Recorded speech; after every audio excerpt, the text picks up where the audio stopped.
Coming up on this episode of Outlook TV, Kiara from Season 1 of Drag Race Canada. Intrepid Theatre's Outstages in Victoria. So Fierce, the new LGBTQ music label. And much, much more.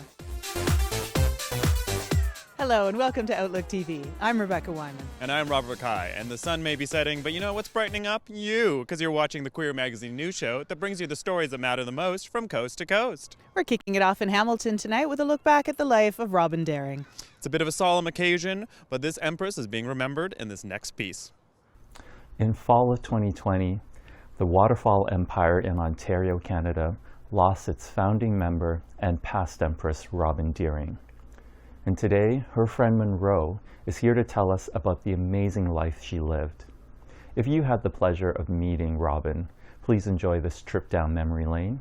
And if you were not as fortunate to have met her, be prepared to be dazzled by the amazing talent that she was.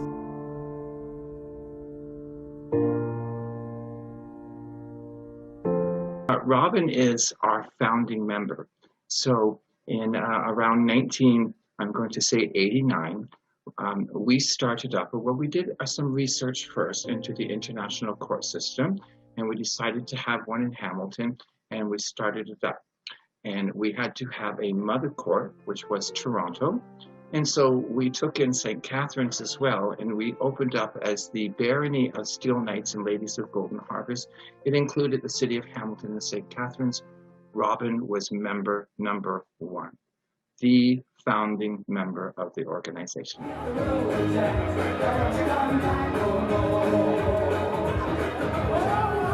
Robin was a costume maker, so he would build a costume. Robin made all the gowns for the group we belonged to, called Ladies on the Edge, and we had headdresses for that group, and for every single, I would say, color theme gown outfit that he had a matching colored feathered headdress.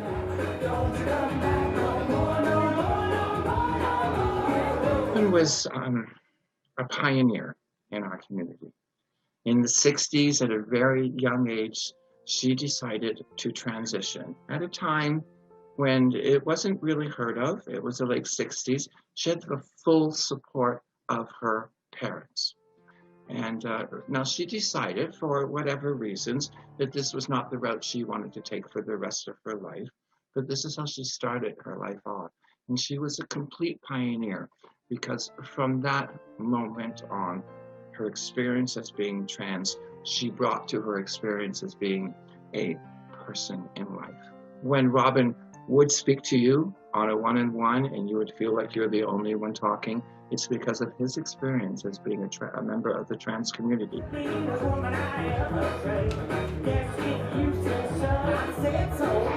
Rest in peace and enjoy, Robin. This is Sister Fancy Pants for Outlook TV. We're going to head over to Toronto and check out record label So Fierce. This newly formed label is LGBTQ friendly and was formed by Velvet Code. There's a new LGBTQ plus music and entertainment company, and today we're going to speak to them to see what So Fierce music is all about.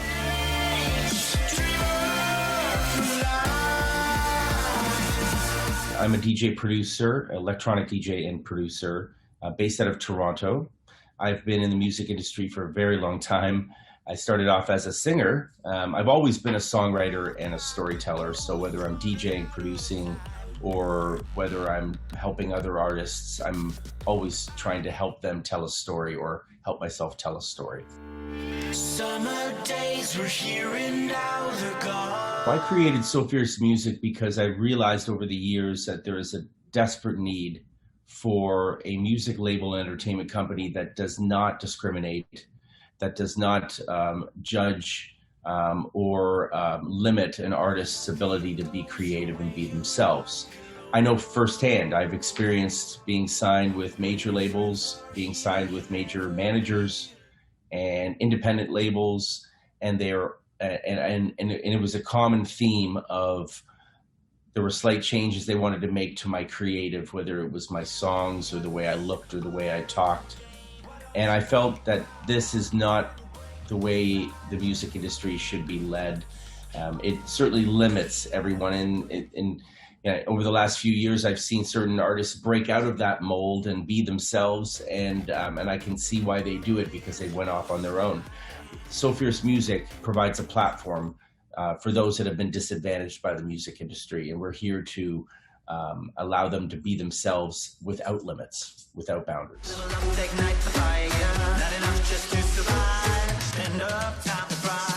Sofonda was actually the first artist signed to the label. I used to watch her at drag shows at parties that I would go to, or I'd see her out. And Sofonda played a song for me, and I was like, wow, this is a hit. We need to work together.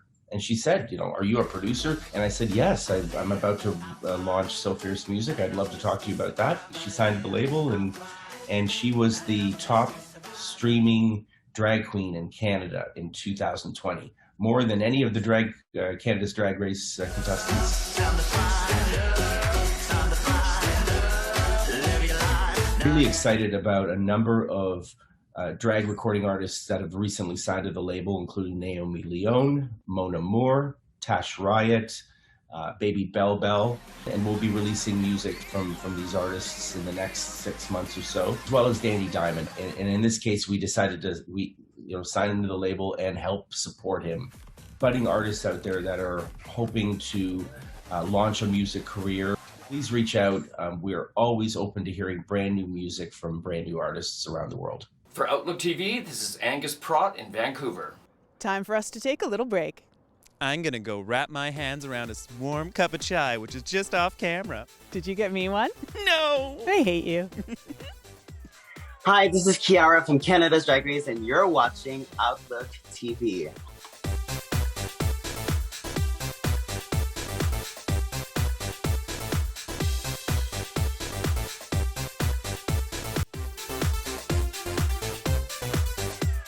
Welcome back. You're watching Outlook TV. We get up close and personal from a nice digital distance with Kiara, who was in the first season of RuPaul's Canadian Drag Race. Well, hello everybody, it's me, Ollie, and today I'm so excited because I'm about to spend some time virtually with Kiara from Canada's Drag Race. That's right, the drag queen legend herself is talking to me today on Outlook TV. And we're going to go back in time to learn about how Kiara started drag, and she's going to tell us all about her Canada's Drag Race experience.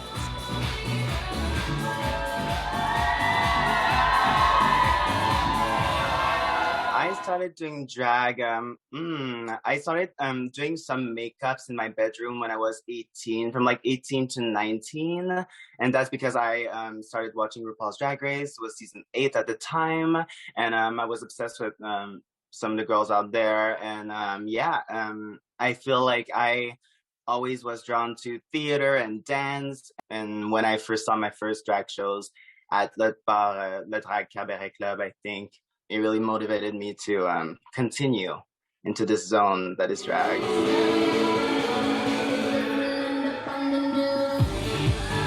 I went to Montreal. I was part of the Spice Drags. In that group, there's a lot of performers that are there regularly, such as Tracy Trash, Giselle, Lullaby, Peach, La Dragonfly, and they're pretty serious about their drag. So I think that for the public, seeing somebody so new being smooth, polished, and a bit more elevated queens really set the tone for me. And then I started doing competitions. I did Drag Moi at Canada Hanado. I did Miss Cocktail. And then people got to know me with these contests. They announced Canada's Drag Race were starting casting, and I applied because, you never know. And it got me there. What were some of your highlights during the show? I feel like some of my highlights, of course, Kikiwana Kai Kai, the rap battle challenge. Then there was the lip sync with Priyanka, I Drove All Night. There was this acting challenge also on episode 2. There was never like a bad week except for Snatch Game.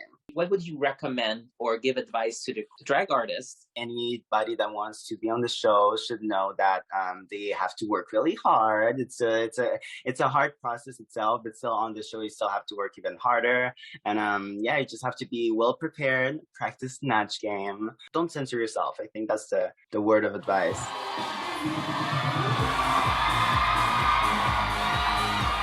So what are some of your inspiration when it comes to creating your Instagram posts? Since I think like midsummer last year, I've been like starting to do my own photos and, you know, just taking some of my outfits and saying, okay, what kind of makeup can I do with this?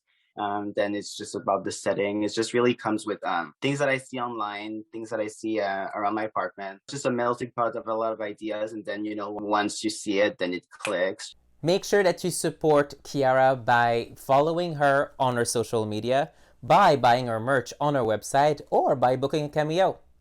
For OutlookTV, this is Ollie in Vancouver. Let's head over to the Vancouver East Cultural Centre, also known as the Cultch, to check out the latest show. Mix was the show in question. It was all about the blending of races and genders. What a wonderful, harmonious thing. Let's check it out, shall we? What's up, Canada? Thank you for joining us for another edition of Outlook TV. My name is Leroy Wan, and tonight I get to speak with stage star Alicia Davidson from a little play called Mix, playing at the Cultch, which is getting big reviews. On the real creep tip, bitch. Rule number 1 is don't repeat that shit. Rule number 2, if they all came. Mix magnifies and sheds light on the things that we may still be a bit too uncomfortable to discuss, acknowledge, and accept as the lived experience of the people in the African diaspora. Max, a young mixed race, queer questioning young person, has been selected to come on to the Ms. Nancy show. And the whole thing of the Ms. Nancy show is that she helps you reconnect you to your ancestors, effectively reconnecting to who you truly are. So this realm of the talk show is a real world, but also a spiritual world, and is also a bouffon, a type of clown world. The makeup of what Ms. Nancy actually is, which is an embodiment of the African folklore of Ms. Nancy and Nancy the Spider, who is a trickster. I was very intimidated by reading the script at first, because first of all, I was like, this character speaks like 93% of the time. And this is all just genius of Lily, because Lily wrote this. The writing is so personal. And there's something that I learned last year during the uprising when I was doing my own soul searching and connecting to the Black community here and in the US in various ways, that like the personal is political. This show is like, I feel, such a gateway, an access point to important conversations that always need to be had. People were saying that they were like shook, that they were frightened, and the engagement of the chat that we have that is consistent throughout the whole show. Like, you can't get rid of the chat, where it's encouraging you to participate in the chat. The amount of people just like flooding the chat, like the first time on opening, like that almost brought me to tears, just because I didn't realize how receptive people would be and so engaged people would be to that. The musical aspect of it, the wit, the fast pace of it is just gonna grip you, and it's gonna give you so much life. You'll love it. Come see it.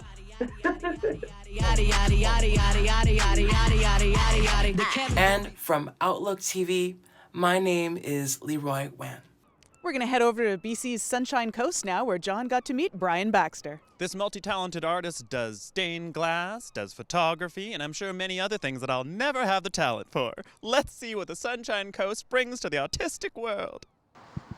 Hey viewers, we're up here on the Sunshine Coast, and we're here to find Brian Baxter, artist extraordinaire and collector of great art. Let's go see if we can find him somewhere out here. Because of growing up in a small town in Nova Scotia, less than 2,000 people, I always knew I was different from a very young age. I didn't know what gay was, but my parents warned me about being different. With my graphic design training from art school in Halifax, I realized I could, do commission work. I could fit in with, or I could communicate with designers and architects. I wanted to bring people's attention to what glass was all about. It isn't just about strong colors in church windows. It's about textures, contrasting textures, which is why I use a lot of clears and bevels and stuff to catch the light, especially in the Pacific Northwest, where we don't get as much sunshine as other areas. This brought me to other mediums I work in. I love bodies, so I started drawing, life drawing. Sensuality is a big thing for me. My drawings I tend to call edible landscapes. I did designed and painted bodies for the MAC makeup fundraisers for AIDS. It also brought me to photography. I always took weird photography. Daniel Collins, the photographer, said you should look up miksang, which is a Tibetan practice of seeing and recording what you see that responds to your heart without intellectualizing it, which fit in with my whole concept of my narrative of sensuality as opposed to cerebral expression. I like supporting people who are exploring their creative endeavor or their creative interests. Oddly enough, a good lot of those pieces are by our community, the gay community. I use gay, queer community. Other forms of creativity that I dabble in or collect. I have a huge music collection. I love film. I have a large collection of gay film and love out on screen. Some younger artists ask me how to get started. My response is to just follow your own instinct and to believe in yourself, not listen to what other people have to say. Trust what you'll do, and it will lead you to what you want to say. So it's a search for self. Well, wasn't that inspirational? This has been John Crossan with Outlook TV up here in Sechelt, BC. Bye for now. Time for us to take another little break. I'm going to go frolic underneath those string lights over there so I look like a fancy Frenchman who's warming himself up. You're such a weirdo. I know. Hey, I'm Eddie Licious, and you're watching Outlook TV.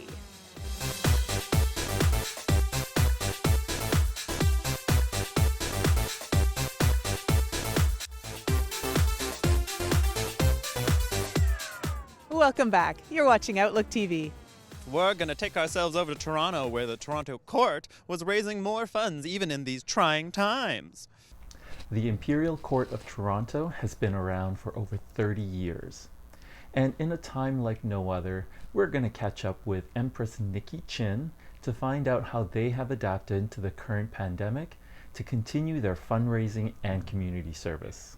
I'm assuming everyone was watching RuPaul's Drag Race, but everyone's coming back now, which is really nice. Imperial Court of Toronto, I am known as Empress 30 because I reigned in the 30th reign of the Imperial Court of Toronto. And so therefore, with this whole pandemic year, so we've gone 4 years after that, so we're in reign 34. I am now currently Regent Empress to reign 34, which means as a past Empress, I stepped up again to be the face of the Imperial Court of Toronto again, just to not put other people into the spotlight who've never been an emperor or empress in a pandemic year. I will tell them, that's fine. You think what you want to think. I'm not going to stop you, but I don't know who you are, so I'm just going to keep moving on. So. We have a number of live streams that happen every month. Which does raise money for Reign 34's charity of choice. Actually, Imperial Crown Princess 33, the one who was reigning that year, Rochelle Valois, was the one to kind of start the live streams for the Imperial Court of Toronto in April. So with the live streams, we've been doing them either once a week or 3 times a month. So they're helping raise money for our community here in Toronto. We have been raising money and raising awareness about the People with AIDS Foundation here in Toronto for over 30 years now. And so we continue to support their food program specifically because that's what needs a lot of help. And especially as the Imperial Court of Toronto, we feel like that is the best program that we can donate to. Don't think about it, just move your body. I was asked by a lovely group of people to submit a video for the virtual drag across Canada, and I just had this crazy, call me crazy, idea to perform in my ribbon dress. It was summertime. We have a courtyard here in my apartment complex, but putting that together and making music videos in this time is actually quite crucial because we still want to make entertainment out of drag and make sure that people can still be entertained by what we do. Plus, it's, you know, we have the itch to perform all the time. So, I mean, it helps. I don't know about you, but I feel better when I'm dancing. Yeah. Thank you, Your Majesties, for your continued community service. This is Sister Fancy Pants for Outlook TV. Next up, we're heading to Victoria to check out Intrepid Theatre. Get ready to smack them lips, because Eddie Licious is the person we talked to about outstages. Hi, I'm here in beautiful Victoria, and today we're taking a look at Intrepid Theatre's Winter Series. And the Winter Series is a showcase of queer performance art from Victoria as well as Vancouver. Let's go check it out.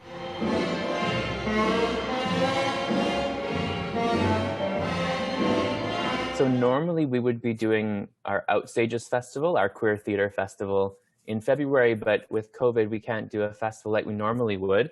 So what we're doing instead is we're rolling the programming out throughout the year, combining Outstages with UnoFest, our solo festival. And we're gonna do a winter series and a spring series and a fall series that will combine all of our programming throughout the year. So there's online shows, live streams, artist talks, and workshops, all part of the winter series. And the winter series really focuses on queer artists. Yeah, so one of our live streams, which we're calling our Outstages After Dark live stream series, featured Eddie Licious. Eddie calls themselves a gender bender and shape shifter. So Eddie Licious is a drag king who put together a 20 to 30 minute set that they did live from the Metro, which they called their Ed Talk. I was asked to do kind of a 20 to 30 minute set of whatever I wanted to do. The only requirement was that it had to be kind of all ages friendly and okay for social media live stream.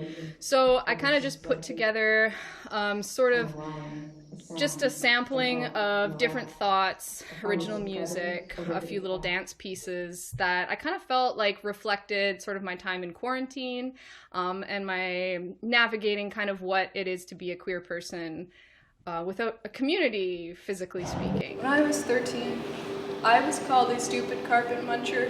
At first, I felt really lost without my community, and then kind of through digital performance, I've expanded my community in a way and been able to find kind of people in Toronto and Calgary and meeting all these wonderful people that I had no idea existed in the first place, because now we're just kind of all coming out and embracing this digital age that we've sort of been forced to. For me, the great thing about these live streams is they are live. It kind of captures that magic of live theater as best you can. It's just audiences are responding and sharing hearts on Instagram instead of clapping in the theater. I believe every day's a good day. Moving forward, I'm really hoping to continue to create videos to up my production quality. I've learned so much over the past year about video editing, about writing, about creating concepts that come across on a digital platform or through a screen, which is very different than live performances. I'm an anti-portrait, unnaturally posed. So have a look at Intrepid Theatre's Facebook page to catch up on some shows, and we'll see you next time. This has been Kelly Legg with Outlook TV. That's all the time we have for this episode of Outlook TV, but we'll be back before you even have time to miss us. And you know who hasn't left your side and won't ever 24/7 because they're connected into your wall? The internet. Say hi to it. Volunteer with us. We need people across Canada. Find us on Facebook, Instagram, you name it. Join us. We're fun. We're a lot of fun, and we need to hear all of the stories. Thanks so much for joining us. I'm Rebecca Wyman. And I'm Robert Mackay. Stay safe, Canada.